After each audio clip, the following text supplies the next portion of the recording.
Welcome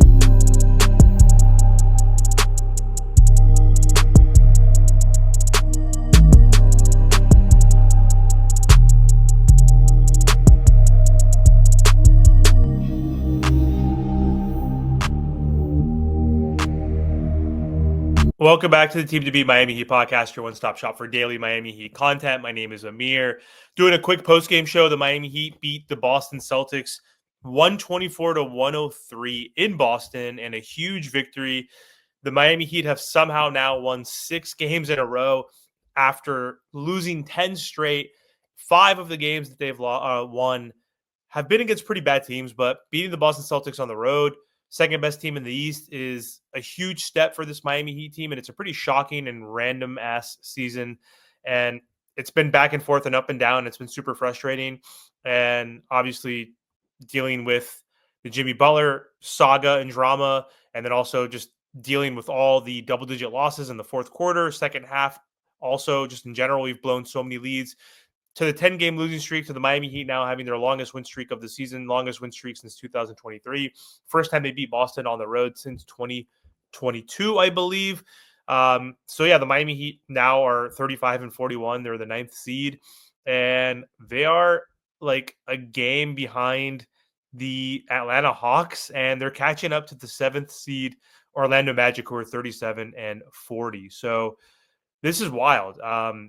Big game for the Miami Heat, like I said, but the Celtics were missing some starters and key players, I think more important players than the Miami Heat, even though the Heat were missing Wiggins and Duncan Robinson. And, Terry Rozier wasn't playing, thank God. Kevin Love has been out, but he's not even in the rotation. So they're missing some big pieces, but Drew Holiday and Horford and Porzingis weren't playing. So take that for a grain of salt. It doesn't matter, though, because it's still a huge victory. The Miami Heat have been winning all of these games, too, by double digits, which is great. And so they did beat the Celtics, even though Steph Curry wasn't playing. That team is not the same team without Steph Curry, but a win's a win, and they had to beat Jimmy Butler when he returned to Miami. So that's a 6-game win streak right now, and the Heat have 6 games left. They're playing Memphis tomorrow, so they're going to be playing on a back-to-back. I think Memphis has lost a few in a row, and they're struggling since they fired their coach.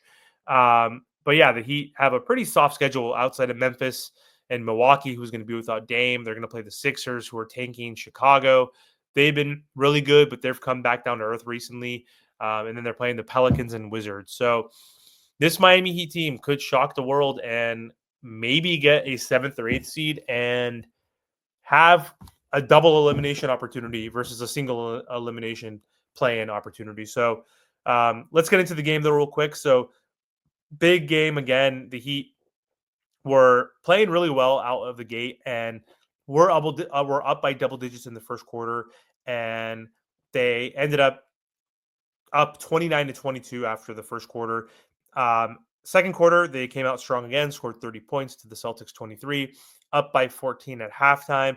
Third quarter was becoming a third quarter, and the Boston Celtics cut a 22-point third quarter lead into a 3-point lead, but the Miami Heat were able to chip away and fight back and bring that back to a 10-point lead going into the fourth quarter. So they were outscored 32-36, but still good high-scoring game for this Miami Heat team where they're scoring above 29 points each quarter. They scored 30 points in 3 quarters or above, which is great for this Miami Heat team. And their offensive rating has been amazing in this win streak, and they've been averaging 118 points per game. That's going to go up now after this game, so probably 120 in their last 6, which is impressive. But the Heat were able to hold on, and they withstood the Boston Celtics flurry of threes in that second half, in that third and fourth quarter. But the Miami Heat were able to pull away, and the Boston Celtics basically gave up with 5 minutes left and pulled their starters, which was really weird. So not sure why they did that. It was still relatively close, but the Heat ended up outscoring them 33-22 and blew them out. So huge victory again for this Miami Heat team. Unexpected. Didn't really expect them to beat Boston tonight, honestly. I thought their win streak was mainly against bad teams, and they're finally getting over that hump. Instead of losing to these bad teams or blowing double-digit leads to these bad teams, they finally started stringing together some victories. Like they had a good shot of beating teams below 500 throughout the whole season. Most of their wins have come against teams below 500. So it's not like they were blowing all those games, but they weren't stringing together multiple games and also beating a lot of teams above 500. So good stretch of basketball for the Heat. Um, Going into the box score, though, yeah, Tyler Hero, solid game. Didn't shoot the best. He was 7 for 18, 2 for 6 from 3, but he was 9 for 10 from the free throw line. Should have got there at least 3 more times for 6 more free throw attempts, but he didn't get the whistle that he deserved at times. But either way, 25 points, 6 rebounds, and 9 assists, 2 steals, 0 turnovers. Solid game for him, even though he was a little inefficient, but Tyler looked great tonight. Khalil Ware, I thought he did more. I thought he would. It looked like he was doing more out there, but in 32 minutes, only 7 points, 5 boards, but he also had 1 block and a steal, so did well defensively. Bam Adebayo, very solid game, 21, 5, and 6. He was 9 for 15 from the field, 2 for 3 from 3. He's been shooting really well from 3. He's been 7 games in a row that he's hit a 3 now, so he was solid. Pelle Larsson has had an amazing week, 3 games in a row. He's been starting, and he's looked great. 16 points, 4 rebounds, 4 assists, 4 for 9 from the field. 2 for 3 from 3, 6 for 7 from the free throw line. He had 7 free throws in the first quarter alone, 1 steal. Alec Burks, professional scorer, only in 19 minutes as a starter, but 10 points, 2 boards, 4 for 5 from the field. He was solid. And the story of the game was the bench for the Miami Heat. They played spectacular. Donovan, I wish it was Donovan. Davian Mitchell is proving why he is someone who fits in with this mold of the Miami Heat culture, someone we should sign as a restricted free agent next season. But he has been great off the bench in this new role. 13 points, 4 rebounds, 7 assists, some good dimes, looking like a better playmaker each game. 5 for 10 from the field, 3 for 6 from 3, shooting 50%. He's shooting 50-something percent. It's insane from 3 since he's joined the Heat. And he also had 3 steals, only 1 turnover. Amazing game for him. Haywood, solid off the bench, 10 points, 4 boards, 4 for 8 from the field. He had a block.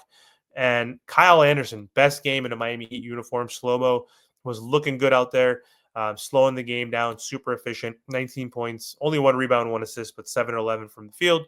1 for 2 from 3, 4 for 4 from the free throw line. He also had 1 steal and no turnover. So super solid game. Terry Rozier's not in the lineup. That's great.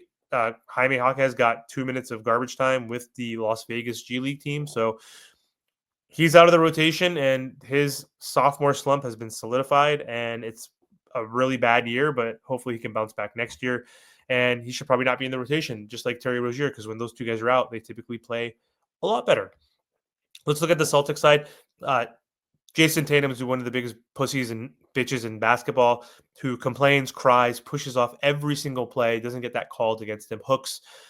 Played horrible, which I love to see. 16 points, 7 boards, but 4 for 17 from the field, 2 for 9 from 3. He was horrible.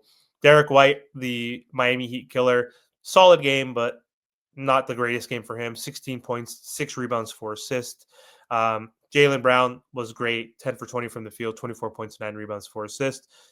Cornette, 14 and 6. He was solid. Outside of that, no one really played well too much off the bench for the Celtics. Pritchard only had 10 points, 4 rebounds, 2 assists. So huge victory for the Miami Heat. I'm super pumped. Happy they were able to pull this off. And this Miami Heat team might be back. Heat in 5. They're going to win the championship. No one wants to play us. No one wants to see us. We want to see Boston in the first round, just like we said last year. So anyway, thanks for watching, and don't forget to subscribe to the channel.